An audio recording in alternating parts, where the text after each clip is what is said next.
जय श्री राम। आज इस सत्र में आप आ चुके हैं श्री रामचरितमानस के वर्णन पर, जहां पर आप वाल्मीकि द्वारा लिखी गई महाकाव्य पवित्र परम पूजनीय रामायण श्री राम भगवान की आदर्श वाणी से रूबरू होंगे और जीवन को एक नए सिरे से जीने के 11 तरीके जानेंगे। तो चलिए सब एक साथ मिलकर श्री पुरुषोत्तम राम भगवान के आदर्शों को सीखने की ओर अग्रसर होते हैं। जय श्री राम। रामायण से प्रथम सीख, यूनिटी इन डाइवर्सिटी, विविधता में एकता। ये सबसे बड़ा रामायण पाठ है। जब प्रभु श्री राम लंका पर मार्च कर रहे थे, तब सभी प्रकार के लोग उनकी सेना में थे। हर कोई मौजूद था, मनुष्यों से लेकर जानवरों और पक्षियों तक। युद्ध के दौरान सभी ने प्रभु श्री राम का समर्थन किया। इसके अलावा राजा दशरथ के 4 बेटे थे और उन सभी के चरित्र अलग थे, लेकिन फिर भी उनमें एकजुटता थी। और यही वह बात है जो हर परिवार को दुख के समय से बाहर निकलने में मदद करती है। प्रभु श्री राम के सभी भाइयों में प्रेम था। इस तरह के प्यार में लालच, गुस्सा या विश्वासघात के लिए बहुत कम जगह थी। लक्ष्मण 14 साल तक अपने बड़े भाई प्रभु श्री राम के साथ निर्वासन में रहे। दूसरी ओर भरत ने अपने बड़े भाई के लिए सिंहासन पर बैठने का मौका ठुकरा दिया और सदैव उनकी पादुकाओं को सिंहासन पर विराजमान कर प्रजा की सेवा की। भाईचारे के प्यार का ये प्रथम पाठ हमें लालच और सांसारिक सुखों के बजाय रिश्तों को महत्व देने के लिए प्रेरित करता है। हमारा भारत देश विविधता में एकता का सबसे बड़ा उदाहरण। Unity in diversity. कहीं उत्तर में पहाड़ों की ठंड तो वहीं दक्षिण में समुद्र की उमस, पश्चिम में थार का रेगिस्तान तो वहीं पूर्व में बंगाल की खाड़ी। न जाने कितनी भाषाएं, न जाने जीवन जीने के कितने रंग रूप, कितनी सांप्रदायिकता और कितने खान पान के तरीके। हमारा हिंदुस्तान अनगिनत विविधताओं का घर है। धर्म, जुबान, खान पान, पहनावा, सब कुछ अलग होते हुए भी हम समान हैं। हम एक नाम और एक कर्म से अपने आप को पहचान देते हैं और वो पहचान है भारतीय। ये खूबसूरत है, विविधता में एकता का परम उदाहरण है। रामायण से दूसरी सीख, the victory of good over evil, बुराई पर अच्छाई की जीत। रामायण की सबसे बड़ी खोज यह है कि बुराई पर अच्छाई की जीत हमेशा होती है। जिस तरह से रावण ने मां सीता पर बुरी नजर डाली और अंत में भगवान राम ने रावण को हराया और मां सीता को वापस पा लिया। कहानी का सार यह है कि बुराई चाहे कितनी भी शक्तिशाली या महान क्यों ना हो, लेकिन अपने अच्छे इरादों और सद्गुणों के कारण केवल सत्य ही दिन के अंत में विजयी होता है। चाहे कितना भी हम भूलने की कोशिश करें, मगर 26/11/2008 की वो खौफनाक रात हम सभी को याद है। एक दर्दनाक और कहर से भरी काली रात के रूप में, जब 10 आतंकवादियों ने हिंदुस्तान के हर घर को कहर में डाल दिया था। 2 दिन तक ताज होटल पर कब्जा करने के बाद और अनगिनत मासूम जानों की हत्या करने के बाद हमें ऐसा लग रहा था कि शायद यह आतंक का आलम और डर का एहसास कभी खत्म ही नहीं होगा। मगर हमारे कितने वीर जवानों ने, मुंबई पुलिस कर्मियों ने अपनी जान की बाजी लगाकर और अपने कर्म को अपने परिवार और खुद से भी आगे रखकर अपने प्राणों की आहुति दी और शहीद हुए, हिंदुस्तान की गरिमा को बचाया। और जब 3 दिन बाद काले आसमान से धुआं उठा और हवा में शांत खामोशी का एहसास हुआ, तब आंखें नम थी, आंसू थे और दिल इन शहीदों को पुकार रहा था, ना कि इन बुज़दिल और सनकी आतंकवादियों को कोई याद कर रो रहा था। इसीलिए बुराई कितनी भी बड़ी और कितनी भी महान क्यों न दिखे, मगर अच्छाई के सामने बड़ी छोटी होती है और जीत अंत में केवल अच्छाई की ही होती। रामायण से तीसरी सीख, सच्ची भक्ति और समर्पण, true devotion and dedication. Hanuman ji ने भगवान राम के प्रति अटूट विश्वास और प्रेम दिखाया। भगवान राम के प्रति उनकी असीम लगन और निस्वार्थ सेवा हमें सिखाती है कि जरूरत के समय दोस्त की मदद कैसे करें। यह बताता है कि हमें अपनी पूजा के चरणों में बिना किसी संदेह के खुद को आत्मसमर्पण करना चाहिए। जब हम उस सर्वव्यापी ईश्वर के चरणों में आत्मसमर्पण करते हैं तो हमें निर्वाण या मोक्ष प्राप्त होता है और जन्म और मृत्यु से छुटकारा मिलता है। प्रभात फिल्म्स भारत की बहुत पुरानी प्रोडक्शन हाउस कंपनी जो पिक्चरें बनाया करती थी, ये पुणे में स्थित थी। उस जमाने में तकरीबन 1940 और 50 के दशक में दो नौजवान लड़कों का वहां पर एक दूसरे से मिलने का संयोग बना। हुआ कुछ ये था कि धोबी ने इन दोनों की कमीज की अदला बदली कर दी थी, तो अपनी अपनी कमीज ढूंढने के बहाने ये दो युवक मिल गए। दोनों भी कलाकार ही थे। एक थे अभिनेता देवानंद और दूसरे लेखक निर्देशक और हिंदुस्तानी फिल्म इंडस्ट्री की विरासत का सबसे बड़ा नगीना गुरुदत्त। इन दोनों की यह मुलाकात वक्त के साथ साथ बहुत गहरी दोस्ती में बदल गई और तब जाकर इन दोनों ने एक दूसरे से एक वादा किया। जिस किसी का भी सिक्का फिल्म इंडस्ट्री में चलता है तो वो दोस्त दूसरे दोस्त को काम देगा और अपने साथ आगे बढ़ाएगा। जब देवानंद बहुत बड़े सुपरस्टार बन गए तो उन्होंने अपनी इस वादे को भूला नहीं और गुरुदत्त को अपने प्रोडक्शन हाउस, अपने बैनर नवकेतन फिल्म से निर्देशन करने का मौका दिया। पिक्चर का नाम था बाजी और सही मायने में बाजी लगा चुके थे देवानंद अपने दोस्त के नाम पर दोस्ती के एक वादे को पूरा करते हुए। और 1951 में बनकर फिल्म आई बाजी, जिसके डायरेक्टर थे गुरुदत्त। अगर देवानंद साहब अपने इस वादे को नहीं निभाते और अपने दोस्त की जरूरत के वक्त मदद नहीं करते तो आज हिंदुस्तानी फिल्म इंडस्ट्री को गुरुदत्त जैसा महान निर्देशक कभी नहीं मिलता। बात बड़ी सिंपल सी है कि दोस्त ने आत्मसमर्पण करते हुए दोस्ती का फर्ज निभाया। रामायण से चौथी सीख, बदला या प्रतिशोध की भावना के मुकाबले क्षमा एक बेहतर चरित्र है। Forgiveness is a better character than revenge। Ravan एक विद्वान व्यक्ति था, लेकिन मां सीता का अपहरण करने से उसका पतन हुआ। इससे पता चलता है कि हम दूसरों को नुकसान पहुंचाने के लिए बदले की आग में खुद को जला लेते हैं। रावण अपनी बहन शूर्पणखा के अपमान के बदले के बारे में सोचता है जो लक्ष्मण के हाथों हुआ था, और इसी सब में क्रोध, विश्वासघात और प्रतिशोध की अपनी वेब में उलझे हुए राम भगवान को भी सबक सिखाने की चेष्टा करता है।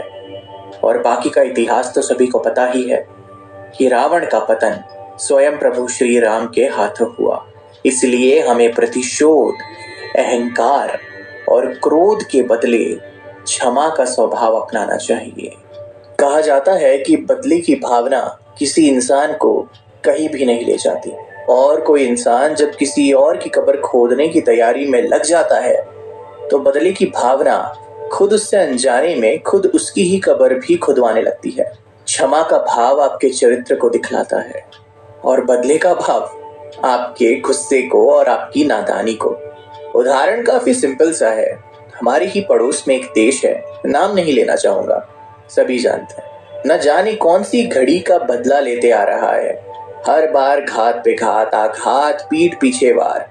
लेकिन हम भी बड़े भाई की तरह हमेशा सही सबक देकर क्षमा का भाव व्यक्त रखते हैं, और इसीलिए हमारा चरित्र उनसे कहीं ऊंचा है, क्योंकि हमारा चरित्र क्षमा का है, ना कि बदले का। रामायण से पांचवी सीख, ईश्वर की सच्ची सेवा, true service to God. Ram के जंगल में जाने से पहले लक्ष्मण और उनकी मां सुमित्रा के बीच एक संवाद होता है, जहां वह लक्ष्मण को राम और सीता के साथ आचरण करना सिखाती है। फिर वह समझाती है कि व्यक्ति को सच्चे मन से भगवान की सेवा करनी चाहिए, क्योंकि यह मुक्ति का द्वार है। सुमित्रा कहती है, हे लक्ष्मण, तुम राम और सीता के साथ वन में रह सकते हो, लेकिन अगर राम है तो पूरी अयोध्या है। वह लक्ष्मण से कहती है कि वह अपनी क्षमता के अनुसार प्रभु की सेवा करे, क्योंकि यही सबसे बड़ा काम है और जीवन का सबसे बड़ा उद्देश्य है। हम जीवन में जिस चीज को भी श्रद्धा और सेवा भाव से करने में विश्वास रखते हैं, वही हमारी पूजा है और वही हमारी अर्चना। यदि हम अपने काम पर ध्यान देना चाहते हैं तो अपने काम को पूजा की तरह करें। अगर हम अपने माँ बाप की सेवा करना चाहते हैं तो उस सेवा भाव में ईश्वर की पूजा का एहसास हो, और अगर हम अपने देश या समाज का उजागर करना चाहते हैं तो हर कर्म में ईश्वर का कार्य कर रहे ऐसी भावना के साथ अग्रसर होना चाहिए। इसीलिए ईश्वर आपके कर्म में है, आपके काम में है, और जो भी दायित्व आपको सौंपा जाए आपको उसमें ईश्वर ढूंढने की भांति अपने कर्म को संपन्न करना चाहिए और सच्ची श्रद्धा, निष्ठा और सेवा भाव से उस कार्य को संपन्न करना चाहिए। तभी सही मायने में आपको इस जीवन में ईश्वर का सत्य प्राप्त हो। रामायण से छठी सीख, लव एंड काइंडनेस, प्यार और दया। मर्यादा पुरुषोत्तम भगवान राम दया और सकारात्मकता के प्रतीक है, और यदि हम में से कोई भी इसका 10% भी अपने दैनिक जीवन में ले आता है तो हम एक खुशहाल और संतुष्ट जीवन जी सकते हैं। एक बेटे, पति, भाई और एक राजा की जिम्मेदारियों का उनके शांत और दयालु निर्वहन से हमें आपसी प्रेम और सम्मान जैसे मानवीय गुणों के बारे में पता चलता है। समाज की बुराइयों पर विजय पाने के लिए हमें आधुनिक समय में रामायण की साधना या रामायण के पाठों से सीखने की आवश्यकता है। प्यार, स्नेह और दया भाव, इसका सबसे बड़ा उदाहरण है मदर टेरेसा, जिन्होंने अपना पूरा जीवन गरीबों, मरीजों और ऐसे लोगों की सेवा में लगा दिया जिन पर दूसरों ने उम्मीद ही छोड़ दी थी। उन्होंने जीवन भर मरते दम तक गरीबों की सेवा की, उनका इलाज किया और उन्हें अपनी क्रिश्चियन मोनास्ट्री का हिस्सा बनाते हुए एक परिवार का एहसास दिया, जहां पर सभी उन्हें प्यार से माँ का दर्जा दिया करते थे। प्यार, स्नेह और दया भाव का सबसे बड़ा उदाहरण मदर टेरेसा को वर्ल्ड लेवल पर नोबेल पीस प्राइज से भी सम्मानित किया गया, लेकिन ये सम्मान भी उनकी सेवा भाव के आगे कुछ नहीं।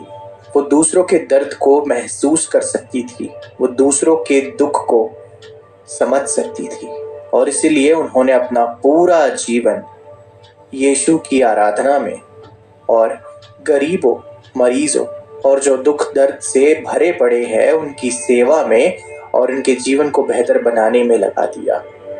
प्यार और स्नेह से बड़ा इस जीवन में कुछ भी नहीं, और यही है परिभाषा इंसानियत की, इंसान होने की। रामायण से 7वीं सीख, बेफिजूल का अभिमान और अहंकार मत करिए। Never be arrogant. जब हनुमान जी माँ सीता की खबर के साथ सुरक्षित रूप से वापस आए तो सभी ने उनकी प्रशंसा की। हनुमान जी ने अपनी ताकत दिखाना चाहा और हो सकता है, लेकिन उन्होंने ऐसा नहीं किया और भगवान श्री राम के आशीर्वाद को अपना सारा श्रेय दिया। हनुमान जी इतने शक्तिशाली है, लेकिन उनमें अहंकार नाम की चीज कण मात्र भी नहीं है। वह अपने भगवान श्री राम के प्रति बहुत विनम्र और समर्पित है। इसके साथ एक मजबूत शरीर, उच्च मनोबल। भले ही कोई इंसान धन धान्य से भरा हो, विनम्रता हमेशा एक बहुत अच्छी गुणवत्ता है। हनुमान जी के इस गुण से हम यह जान सकते हैं कि जीवन में चाहे आप कितने भी सफल क्यों ना हो जाए, चाहे आपका स्तर कितना भी ऊंचा क्यों ना हो, आपको अपने दिल में अहंकार की भावना कभी नहीं लानी चाहिए। यह आपका अहंकार नहीं बल्कि आपकी विनम्रता और करुणा है जो लोगों के दिलों में रहती है। जिस पेड़ पर फल लगते हैं वह हमेशा नीचे झुका हुआ रहता है ताकि वह सबको पनाह दे सके, ताकि वह सबको खुश रख सके। रामायण से 8वीं सीख, डिवोशन टू ड्यूटी, कर्तव्य के प्रति समर्पण। हनुमान जी को जो भी कार्य सौंपा गया था, उन्होंने उसे हर हाल में पूरा किया। उन्होंने अपने कर्तव्य को पूरा करने के लिए कभी भी नकारात्मक सोच का इस्तेमाल नहीं किया, जैसे मैं नहीं कर पाऊंगा, मैं समझ नहीं पा रहा हूं इसलिए नहीं कर पाऊंगा। जिस समय भूमि की लड़ाई में लक्ष्मण मूर्छित हो गए, उस समय हनुमान जी को संजीवनी बूटी लाने का काम सौंपा गया। हनुमान जी पूरे पर्वत को ले आए, क्योंकि वे संजीवनी बूटी को नहीं पहचानते थे। हनुमान जी के कर्तव्य के साथ हम सीख सकते हैं कि मनुष्य को अपनी जिम्मेदारियों पर संदेह नहीं करना चाहिए, बल्कि समाधान खोजने में सक्षम होना चाहिए। कार्य के प्रति समर्पित और ड्यूटी फर्स्ट का रुतबा रखने वालों का सबसे बड़ा उदाहरण है हमारे सैनिक, हमारे सोल्जर्स, हमारे फ्रंट लाइन वॉरियर्स, जिनके दिलो दिमाग में प्रथम स्थान पर सिर्फ एक ही चीज होती है, मेरा भारत देश। बॉर्डर पर तैनात किए गए हर सैनिक को सिर्फ एक ही चीज का पालन करना होता है, और वो होते हैं आदेश, ऑर्डर्स, कमांड्स। ऐसे कमांड्स जो हमारे देश की सुरक्षा के लिए लिए जाते हैं, और कोई फर्क नहीं पड़ता अगर इन ऑर्डर्स का पालन करते हुए इनकी जान ही क्यों ना चले जाए, ये वीर गति को क्यों ही ना प्राप्त हो जाए, ये शहीद ही क्यों ना हो जाए।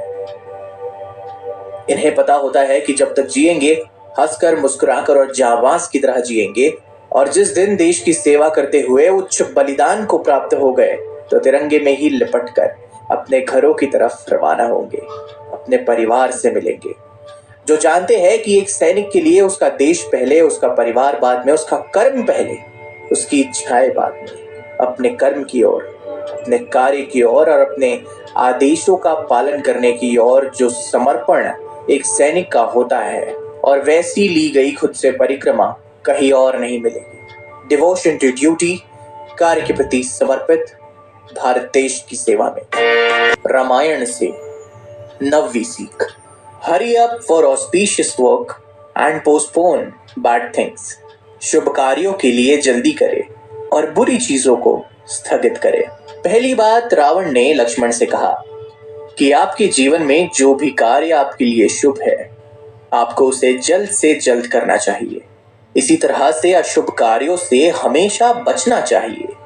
ऐसा करने के बारे में सोचे भी नहीं। रावण ने अपने जीवन का उदाहरण देते हुए कहा, मैंने श्री राम को नहीं पहचाना और उनकी शरण में आने में बहुत देरी की। जो एक शुभ कार्य होता, मैं युद्ध करने की जल्दी में था।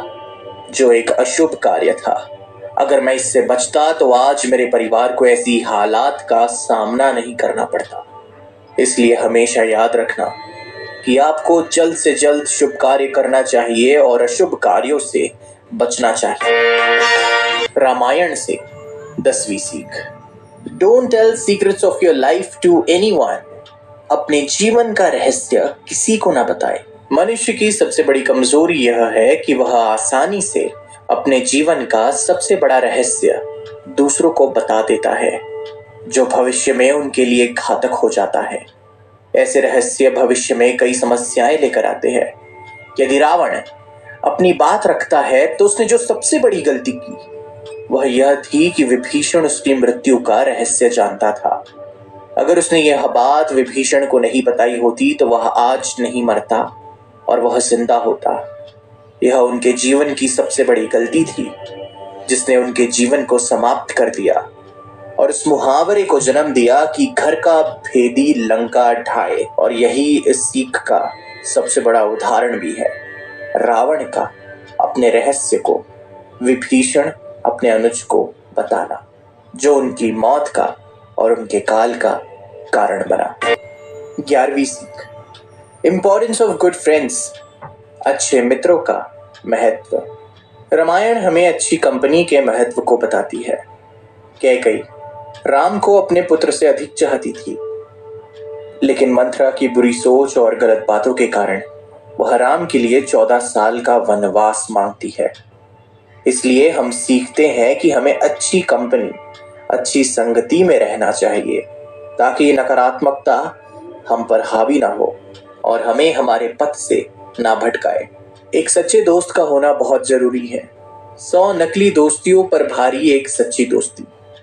और उसका महत्व, कुछ यूं है जो पूरे हिंदुस्तान ने जाना जब शोले नाम की एक पिक्चर में हमें दोस्ती के मायने समझ में आए, और दोस्ती कितनी हंसमिजाज, खुशी से भरी और कितनी गहरी हो सकती है ये हमने पहली बार समझा जब अमिताभ बच्चन के किरदार जय ने धर्मेंद्र के किरदार वीरू की जान बचाने के लिए अपनी जान कुर्बान कर दी। बड़ी से बड़ी कंपनियां जैसे एप्पल दोस्तों के द्वारा शुरू की गई थी, जहां पर स्टीव जॉब्स की मदद करने के लिए उनके सारे करीबी दोस्त उनके साथ आ गए और उनके सपने पर अपना भरोसा, अपनी हिम्मत और अपनी छाप छोड़ दी।